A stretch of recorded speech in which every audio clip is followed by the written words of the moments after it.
Renegade truck. Wow. Is it okay being out here in the morning? Is it okay for me being Are here you in an the early morning? riser? Yeah. I am an early riser. You know what? When you travel, it's a little weird. You know, just even, just the planes, trains, hotels, it's a little weird. But in general, I am an early riser. I get up at like probably 7 o'clock every morning. You get a lot done, and it's Michael Rapaport, by the way, and I don't know how you wouldn't already know him, or if you didn't, or you thought you didn't, you wouldn't immediately recognize the voice. We were talking about it this morning, because Natalie was saying, I bet he has a big staff for how much he gets done in a day. A big staff. Well, Yeah. we were thinking about all the stuff that you do, But and you're- how do you do it all in a day? Stand-up, movies, Staff. a big, and I was like, I think he's just a guy that Podcasting. keeps himself going, because one of the things is you're always on the internet, right? Yes. But most of that stuff's come off the top of your head. I don't think you're sitting around and writing a bunch of this stuff, especially when you're like, look at this effing squirrel. Check No, this squirrel out. no. That stuff is very spontaneous, for better or for worse. All my internet stuff is very spontaneous, for better or worse. My ginormous staff. I mean, you see. I came in here with the entourage. Yeah. Yeah. Some of them are outside because they had a limit. They said you We can had to only come limit in. how many could get in. Yeah, they Yeah. said you can only bring in 10 people physically to the studio. So I had the bus is outside with the rest of the staff. But yeah, I mean, I enjoy what I do. I have a lot of things to say, for better or for worse, and I try to get them out in whatever manner I need to get them out. Were you in trouble when you were a kid? Did you run your mouth in school? Or Yes. Did you, yeah, you did? Very, very much so. I was always in trouble as a kid, and I ran my mouth. And at the time, the school, the teachers, the principals, the other students, they couldn't appreciate what I had to offer.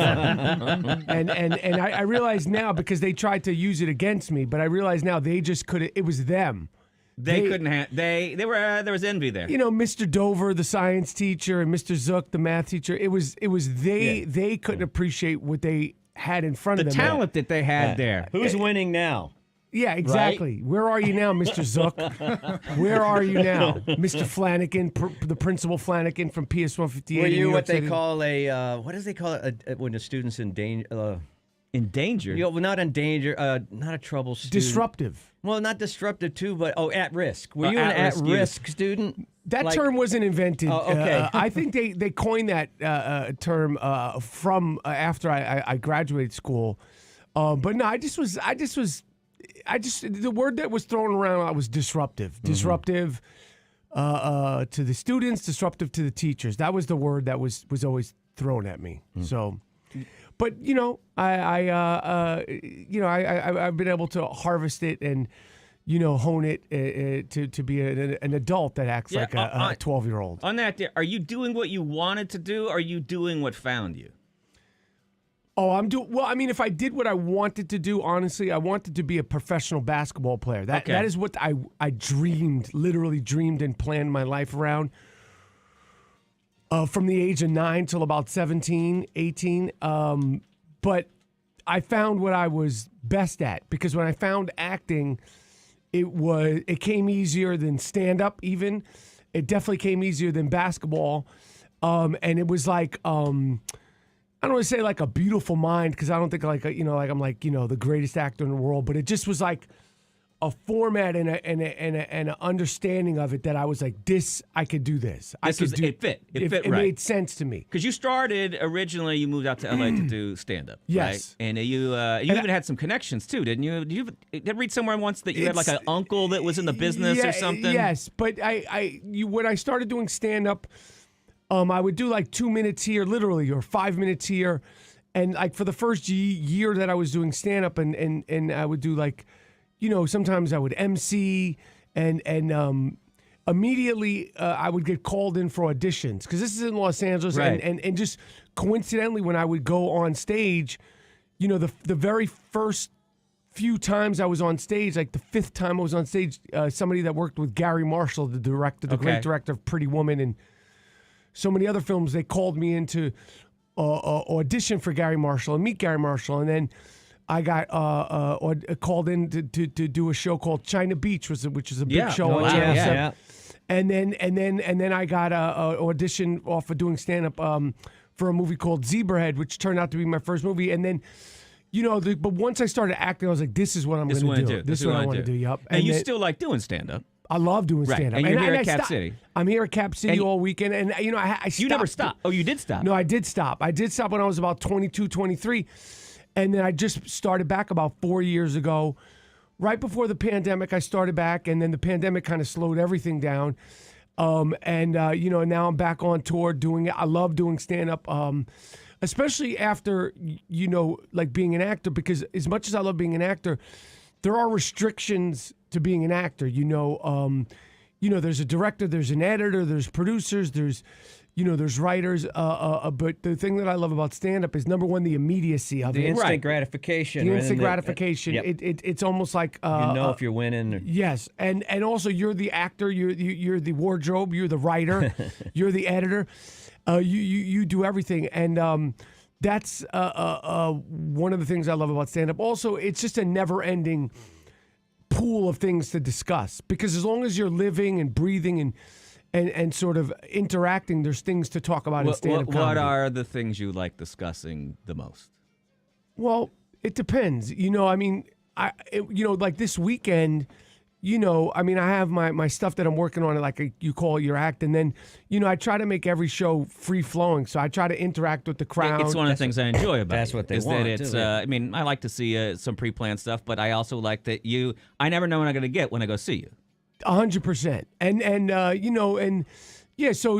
I talk about myself first, because I talk a lot of crap. I almost said the You S do. word. I talk a lot of crap. You can say the S word. We'll dump it out. Doesn't matter. Oh, this isn't live? No, it's live, and No, it's I'm a regulated. But They we have gave us we have a dump I'm button. a trained professional. I I know know. what to say But and what they- not to say. I can work under restraint. I'm not like some animal off the street. I know. I know. This is live radio. But as far as the shows, I talk about myself first, and then I talk about everybody else. But I'm not like a roaster. I like to break chops. I was going to say break. I could say break balls. Yeah. All right. You can say balls. You can say pussy, asshole. There's a lot of things we get away with here. But once. Just once. Yeah, I just took it. can't Wait be 2 gratuitous. minutes, and then you can say it. That's the thing. gratuitous. Yeah. Oh, I didn't don't know that. Wow, you shocked me. I turned red in the face. It's our listeners are such derelicts that they're not going to call anybody. Right? They don't know the number to call. We infuriated everybody who's a good person, and they already left. I got you. So, I got you. That's where we are. I would feel like at your show, if you took someone down, like you're doing crowd work, that would be a badge of honor that these people would Oh, wear. don't send that. The Don't send that to his No. show. Don't send that to his show. No, Well, I mean, I'm just saying. For the most part, when people come see me, like I don't get hecklers. I get people like, it's almost like they call requests, like I'm a rock band or something. Right. So they'll be like, talk about this, or talk about Trump, or talk about Kanye, or talk about that. I get that. I don't really get combative stuff, I just like to have a good time on the stage. I really appreciate the idea of somebody coming out to see me. So I want to give them a show. Right. It's there's a lot of options. There's a lot of streaming things. You could have a whole a night of entertainment at your home on your phone, watching the football game, or there's a lot of choices. So when people come see me, I want to give them a show. Why do you think, especially like recently, why do you think that your opinions get you into the pickles that they get you into? I think that the reason why my opinions, I wouldn't say I get in pickles, but I think that they're provocative. I think that I've always been good with my mouth. And I think there's also a tone. And I also think, as far as social media, I'm a performer. So, I do perform as an unhinged, I'm angry about this, I'm angry about that, I love this, I love that. But I know what I'm doing. Right. So it's a show. So there's the a little internet bit is a show, and it's performance art. Like, when I first started messing with it, you didn't know really what it was, but for now it's performance art. Is that why some of the people that you get into it with, Trump, Yes. Kanye, Yes. those are other people that understand that the internet is a show? They understand it. Well, I don't know. Yes, they understand. I'm not sure what Kanye Where Kanye understands. is right now. Yeah. I as much as it's been offensive and also like bewildering, sort of like all the comments in the last 2 weeks from him, because I'm Jewish. and you know, like just the overabundance of Jews this, Jews that, and for me, it wasn't so much what he was saying is that. How did he find out that we do actually control the media? How did he find out that because for years and decades, no one knew about Juminati. And then this guy infiltrated. People have tried. Yeah. There's been spies. There's been people that have tried to come in the back doors. So for me, it wasn't so much offensive. It was like, oh no, somebody finally cracked the code. And it was Kanye. And I'm like, who told him? Like, what somebody from the breach? inside, maybe? Was there a inside rat? job? I'm still trying to figure it out because most of you guys, you know, the listeners out there, they're not aware of this because it's been such a tight circle. We do all know each other, and all the Jews. I'm a billionaire. Every other Jew I know is a billionaire.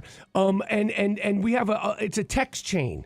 And I feel like maybe what happened is he somehow got word of the text chain because on the text chain there's the Jewish doctors, the Jewish lawyers, Jewish Hollywood, of course, the Jewish media, diamond cutters, the Jewish jewelers, right? And so we on saw and the so movie. And somehow this man, one person cracked the code. Damn. So when you hear the backlash from my community, the Jewish community, it's not so much we're offended. We're like, uh-oh, we've been had. My How favorite does part Tom about Cruise feel, though? He thought he ran Hollywood.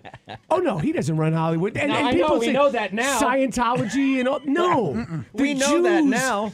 The Jews run everything. my favorite part about this is we trade in sarcasm. But also, our signal goes out into the sticks outside of Austin, and you know that there's some dudes right now going, I goddamn knew it. I've been saying it. I knew it. And finally, And Rapaport just admitted it on the radio.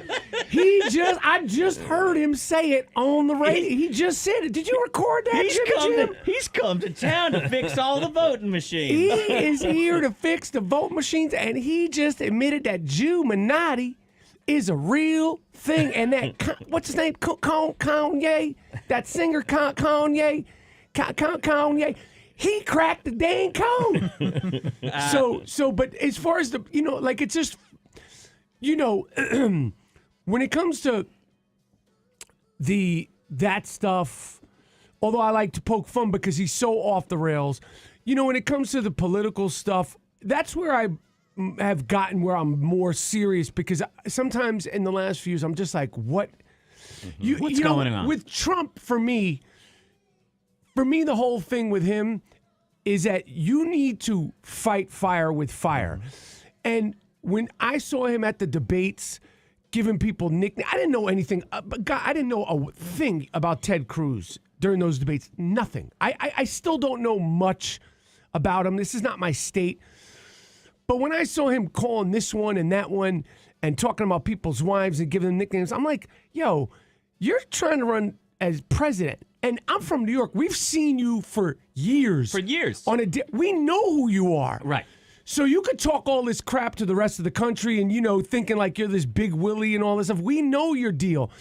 So, but for me, like, it's like you have to know your room. Like, people might say, well, Michael Rapaport, you talk crap. I know, but I'm not running for president. I'm not the actual president. So giving people nicknames and discussing how he likes his war heroes not to be captured, you dodged the draft, homeboy.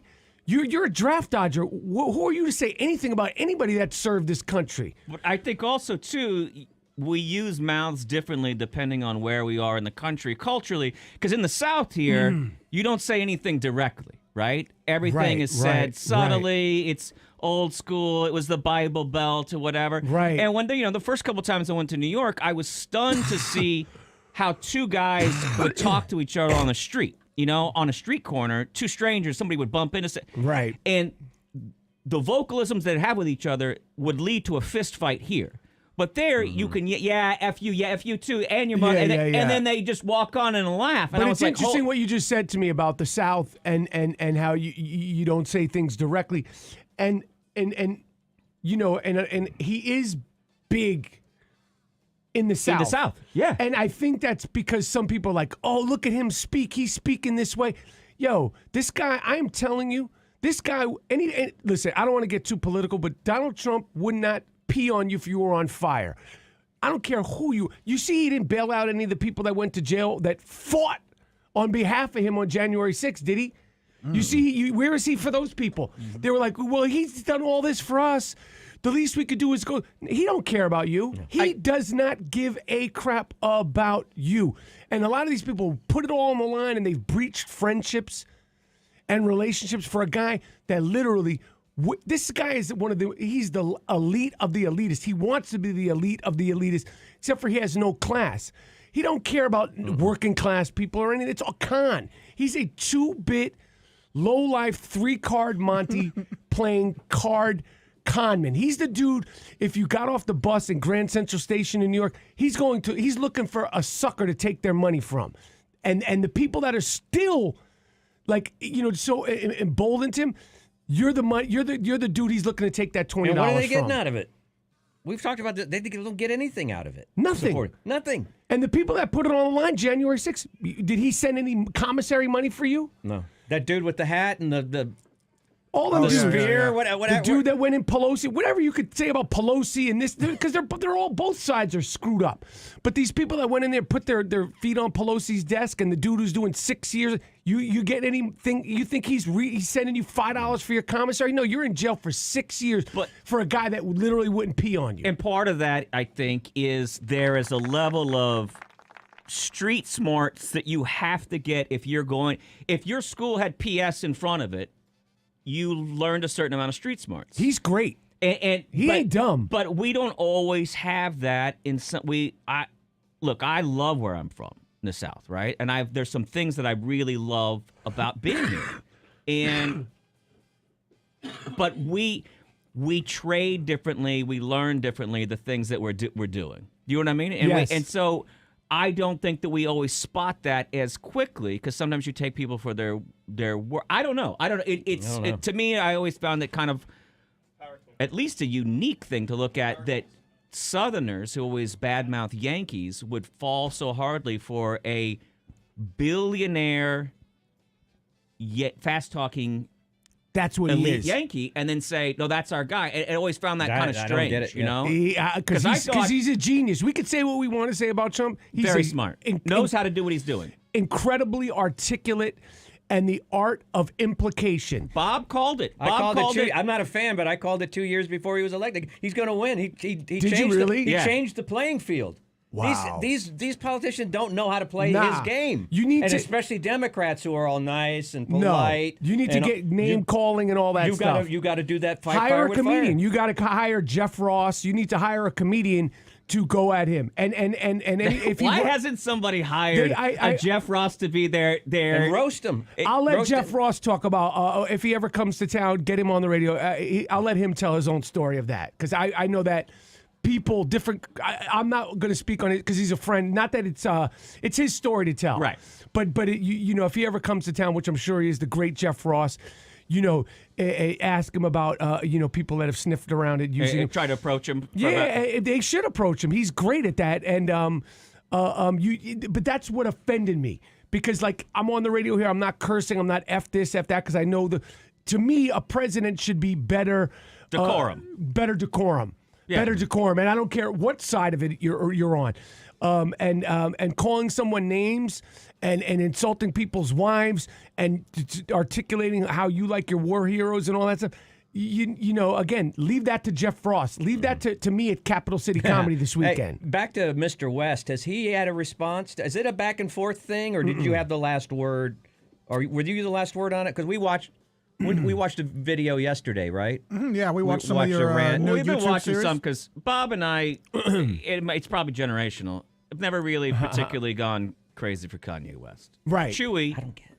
Chewy is, and I think Chewy's coming out of the camp, but Chewy would tell us a lot of time, you don't understand, he's a music. genius. No, he's the voice is. he's a voice of our generation. Musically and fashion. I mean, he is a genius. Like his music up until recently, has been groundbreaking. You can't take anything away from him creatively. I mean, even I'm not a fashion dude. I mean, I'm not like one, but those sneakers. Like, I mean, So I shouldn't run out and buy that hoodie? I mean, one of his hoodies looks like you might like it because it looks like it's like maybe not no disrespect, but it's looked like it made for someone in the sticks somewhere. Yeah, we're in the sticks. It's Right. okay. We're not offended. We know But where we are are. we in the? We're not in the sticks. I mean, No, not we're in the right sticks. here. But here's the thing. You can't take anything away from him creatively. He is a multi Grammy award winning producer and artist, and I'm with the sneakers and other things in fashion. He's a genius. Hats off. Yeah. Personally, listen. As much as I don't like anybody talking that craziness, and the anti-Semitic stuff and all that stuff, honestly, the God's honest truth is, I think he's sick. Like he is. He has mental illness, and he has a platform for his mental illness. Because if you saw somebody on the corner at the bus stop saying, they'd be like, "This guy's nuts." Well, we've talked about it here for years because I have. Probably, I'm bipolar. I used to do before I got it figured out when I was younger, I did some really horribly stupid stuff, right? And I used to really run my mouth against people because we had weird anger in me. But I was in a position where people punched me or fired me or got rid of me. But there's no one to tell Kanye no.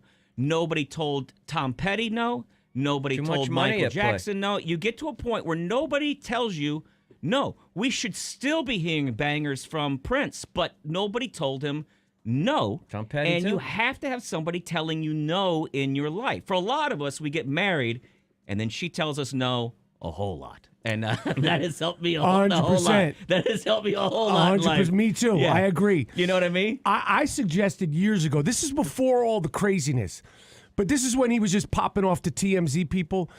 I suggested in 2016 that the late, great UFC fighter, Kimbo Slice, should be hired by TMZ. And let him show up at the airport and ask Kanye West the questions and see what he says. Let him show up at the airport with no shirt on, Kimbo Slice, and say, "Yo, Kanye, ba ba ba ba ba." He's not going to talk crazy to Kimbo Slice. Right. And the late, great Kimbo Slice. Listen, the bottom line is I think the guy got mental illness, not excusable to like go on these and to continue to double down, triple down, and triple down, and with the Jews this, the Jews that. I also think that he's walking around confused with nobody. His wife, listen, I break the Kardashians' balls all the time, but if you go think about, imagine being married to this dude. Mm-hmm. And you go, that poor lady, and that's talking about Kim Kardashian, but like he probably drove her nuts, the whole family, and they probably like, thank God, and no one likes to get divorced, especially when you have kids. He probably drove that lady nuts. Kim, Chris, Kookie, Chloe, Kylie, whatever the hell their names, probably drove him nuts. So I mean, listen, he's a billionaire. He needs help. He'll be fine, but he definitely needs to he needs to unplug everything. Well, what am I supposed to do as a fan? I don't know how to. The music still bangs. Yeah, I know, but it's like I don't. Obviously, nobody's rolling. The Jewish community's mad at him. Even the black community. Like, there's nobody. It'll be interesting to see if he could dig them. Eventually, come out of this hole. I think he does. Oh, yeah. I think he's been waiting for years. He does. We're hanging with Michael Rapaport. He's at Cap City Comedy Club this weekend. Can you hang one more segment with us? Oh yeah. I want to ask you about your ongoing battle. I don't know if it's ongoing with Gary from the Howard Stern show. I want to cover some of that. You talking about Baba Booey? Fafafui? You mean that horse-toothed jackass? Yeah, hang on. Is that what you're talking about? Yeah. You've never made me laugh harder than those. You talking about Boofy? Because you said Gary, and I'm like, oh, you're talking about the monkey that they gave a regular name to. Yeah. And they dress him up in regular clothes. Yeah, I think that's the one I'm thinking of. Because it's a real monkey. It's a gorilla that they've trained. And let me to produce a show. Excuse me. Sorry. We could laugh at it all we want. Okay, but we've seen the videos. There's been documentaries. These domesticated gorillas. Right. Eventually, they rip your face off. Yeah. And my whole thing with that horse-toothed jackass, Boofy, Baba Booey, who you would call Gary. But I didn't. His brother used to live in town. He used to be a guest on our show. So he says he's his brother. Yeah. Eventually, he's going to attack. And the poor guy who's going to really get it first is Howard Stern. And you could love him or not, but eventually Gorilla Mouth is going to attack everybody in that. They go for the face, too, don't they? And he's going to rip that beautiful head of hair off of Howard Stern, go after Robin and all that. And the only reason why I go after Bowie, is because I am trying to prevent that attack from happening. And Thank you. And no one at the Stern Show has actually said thank you about that. Because, Thank you. And I'm trying to do what's in their best interest. I'm saying, Howard, you've trained this monkey for 30-something years. You've domesticated him. He shows up at work like he knows how to get in a cab and get to work, ride the train to get to work. But that gorilla will turn on you one day.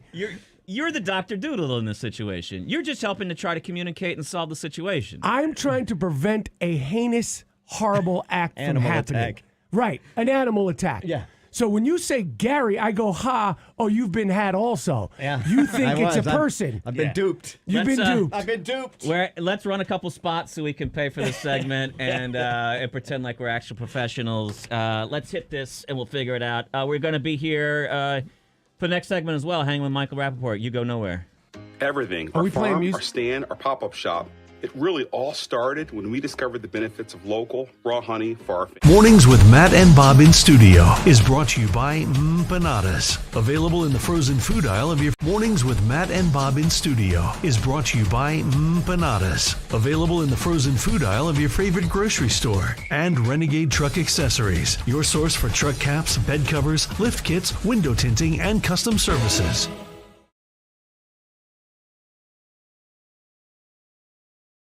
Mornings with Matt and Bob in studio is brought to you by Empanadas.